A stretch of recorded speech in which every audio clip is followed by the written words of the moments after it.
Sir మొత్తానికి విజయం సాధించారా sir? విజయం 100% సాధించినాం.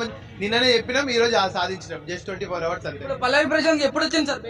ఇప్పుడే ఒక 10 నిమిషాలు అయింది. ఈ రోజు నైట్ కానీ రేపు మార్నింగ్ కానీ ఒక ప్రొసీజర్ ఉంటుంది. జైలు సూపరింటెండెంట్ గారికి ఆ కాపీ సబ్మిట్ చేయడము ఇవన్నీ ఉంటాయి. ఎలాంటి ఆర్గ్యుమెంట్స్ జరిగాయి సార్? ఈ రోజు ఏం ఆర్గ్యుమెంట్ జరగలే, ఓన్లీ జడ్జిమెంట్ ప్రొనౌన్స్మెంట్ ఉంది కాబట్టి జడ్జిమెంట్ ఇచ్చింది. ఈ రోజు దీని మీద ఎక్కువ మాట్లాడారు. నిన్న మాత్రము అదే నాన్ బెయిలబుల్ సెక్షన్ ఆయన 353 దాని మీద ఎక్కువ ఫోకస్ చేయడం జరిగింది. ప్లస్ పబ్లిక్ ప్రాపర్టీని ఎందుకు డ్యామేజ్ చేసిందని జడ్జి గారు క్వశ్చన్స్ అడగడం జరిగింది. బట్ అవతల పబ్లిక్ ప్రాసిక్యూటర్ వచ్చేసి ఎవిడెన్స్ సబ్మిట్ చేయలేదు, ప్లస్ ఎవాల్యుయేషన్ పబ్లిక్ ప్రాపర్టీ ఎంత డ్యామేజ్ అయింది కూడా ఎవాల్యుయేషన్ సబ్మిట్ చేయలేదు. సో దాని బేస్ మీద మనకు అదేంటిది ఆర్గ్యుమెంట్ అనేది జరిగింది. దాని బేస్ మీద జడ్జిమెంట్ కూడా ఇచ్చారు. వచ్చిన తర్వాత పల్లవి ప్రశాంత్ ఎప్పుడు బయటకు వస్తారు? ఒక వితిన్ 12 hours ఈ రోజు నైట్ కానీ రేపు మార్నింగ్ కల్లా బయటకు వచ్చేస్తారు. ఇప్పుడు ఆఫ్టర్ బెయిల్ తర్వాత ఎలా ఉండబోతుంది సార్?